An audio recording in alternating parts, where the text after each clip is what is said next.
2 ఏళ్లుగా సాగుతున్నటువంటి విచారణ ఈసారి ఈ రోజుకైతే కంప్లీట్గా ఎవరు ఏంటి అనే సంగతి మనకు తెలిసిపోయింది. గతంలో మనం చూసుకుంటే ఏదైతే జగన్మోహన్ రెడ్డి తన సీఎంఓలోనే ఎన్నో రకాల అరాచకాలు మనం చూసాం.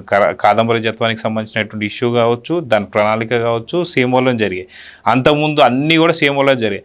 సో అక్కడే అంటే దాదాపు జగన్మోహన్ రెడ్డి యాజ్ ఎ ముఖ్యమంత్రిగా ప్రమాణ స్వీకారం చేసిన కరెక్ట్గా 22 రోజులకే అటు వైవి సుబ్బారెడ్డి గారిని తీసుకెళ్లి చైర్మన్ చేసేశారు. సో ఎందుకంత తొందర? సో ఈ తొందర అంతటికి కారణం కూడా ఇలాంటి నెయ్యికి సంబంధించిన నిబంధనలు మార్చాలి, సేమ్ యాజ్ ఎ లిక్కర్ స్కామ్లో జరిగినటువంటి సేమ్ అన్నీ మార్చేయాలని చెప్పి. సో దానికి చూసుకొని చాలా దగ్గర పోలికలే ఉన్నాయి. సో నిజంగా ఇదంతా కూడా ఒక ఆర్గనైజ్డ్ క్రైమ్ అని చెప్పేసి అంటే ఏమంటారు? మనం ఫస్ట్ నుంచి చెప్పినట్టే జరుగుతున్నాయి అన్నీ. అంటే మీరు అన్నట్టు అన్నీ ఆర్గనైజ్డ్గా చేశారు వాళ్ళు.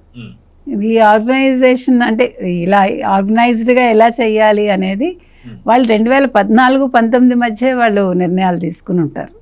తిరుపతి అయితే నాకు తెలిసి 2004, ఎందుకంటే వాళ్ళ నాన్న హయాం నుంచి కూడా ధర్మారెడ్డి వీళ్ళందరూ చెప్పుకున్నట్టుగా 2004 నుంచి 2024 వరకు మార్చి వరకు మొత్తం వాళ్ళ అధీనంలో ఉన్నట్టే అన్నీను కూడా.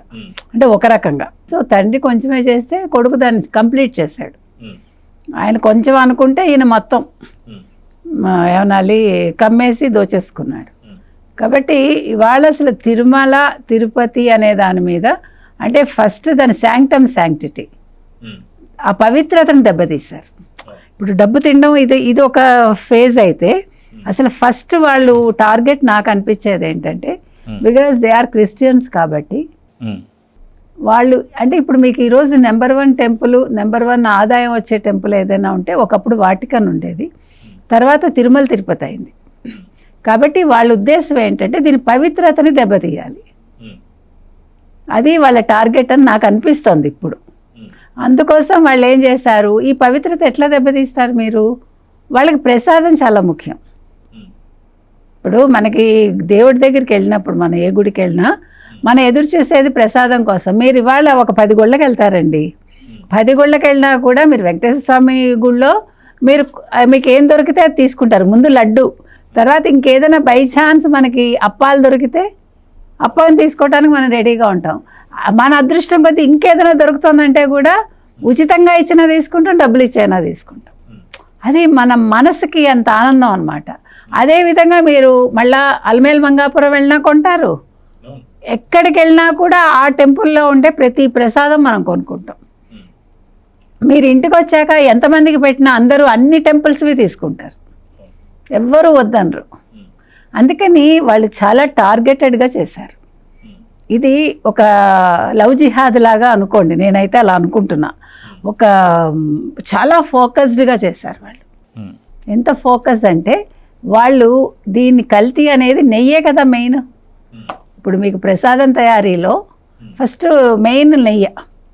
సో నెయ్యి పట్టుకుని మీరు అన్నట్టు సుబ్బారెడ్డిని వెంటనే వేసేసుకొని, ఎందుకంటే సుబ్బారెడ్డి సొంత బాబే కదా, చచ్చినట్టు వింటాడు, ఏముంది అందులో.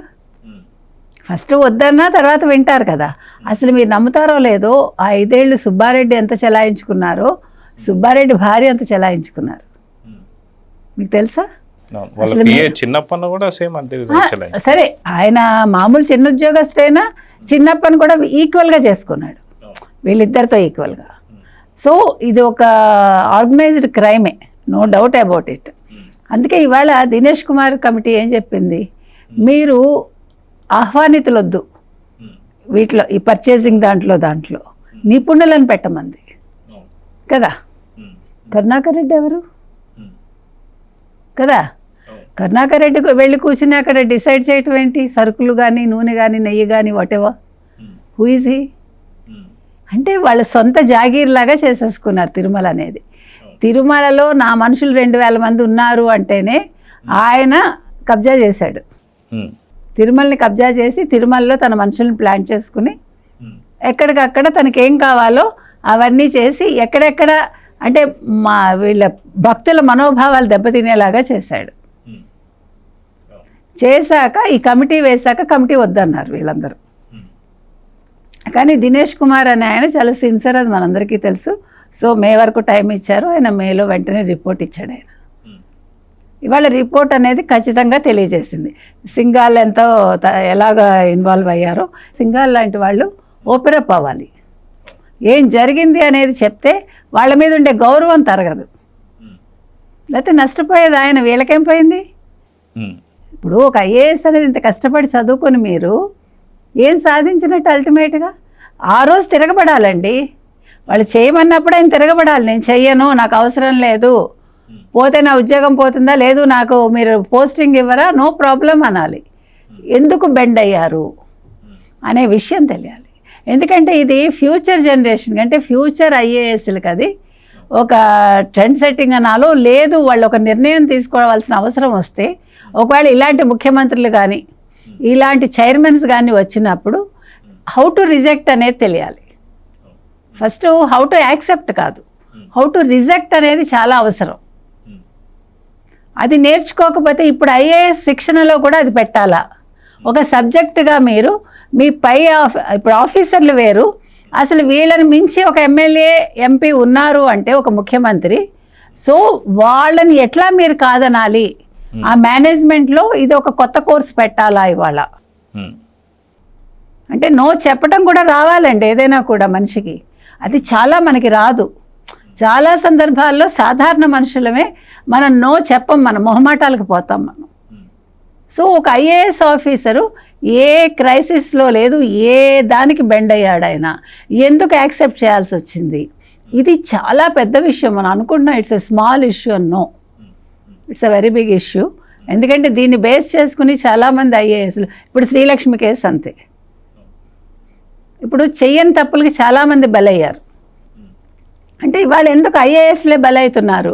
కానీ అదృష్టం ఏంటంటే ఇక్కడ ఒక ఐఏఎస్తో ఆగిపోకుండా ఇవాళ ఆ కమిషన్ వేయడం వల్ల, దినేష్ కుమార్ కమిషను ఏకసభ్య కమిషన్ అయినా కూడా ఆయన ఒక్కడు చక్కగా చేశారు.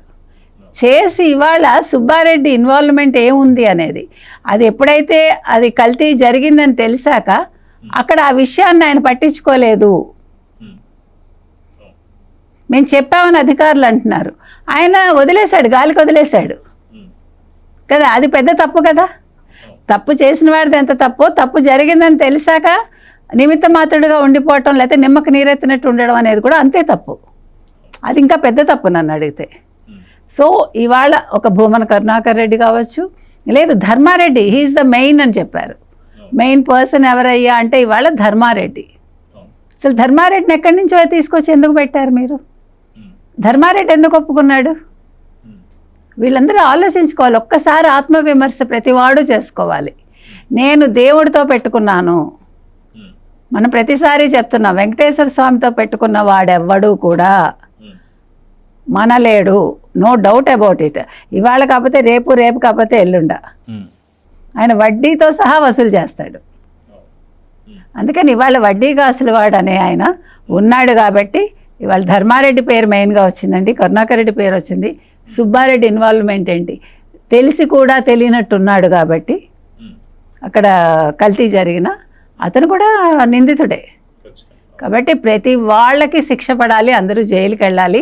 ఇవాళ ఏంటి మహాపాపం అంటే ఫ్లెక్సీలు చింపడానికి వెళ్ళారు చూడండి కొంతమంది పెద్ద మనుషులు, బూతులు తిట్టారు చూడండి. ఇప్పుడు ఆ పెద్ద మనుషులు కూడా కళ్ళు తెరవాలి. ఇది జరిగింది. ఇవాళ ప్రతివాడు ముఖ్యమంత్రి చంద్రబాబు నాయుడు ముఖ్యమంత్రిగా ఉండి ఎట్లా చెప్తాడంటే ముఖ్యమంత్రే చెప్పాలి. ఇది వెంకటేశ్వర స్వామితో పెట్టుకున్నారు కాబట్టి ఇంకెవరు చెప్పినా జనాలకు వెళ్ళదు, దే వోంట్ బిలీవ్. ఆ మాత్రం ఇంగిత జ్ఞానం లేనివాడు మాట్లాడతాడు. ఎట్లా చెప్తాడు ఆయన? ఆయన క్షమాపణ చెప్పడం ఏంటి? బుద్ధి లేని వాళ్ళందరూ ఇవాళ ఎవడెవడైతే మాట్లాడాడో ప్రతివాడు వచ్చి క్షమాపణ చెప్పమానండి. ఇది మనం అడుగుతున్నాం.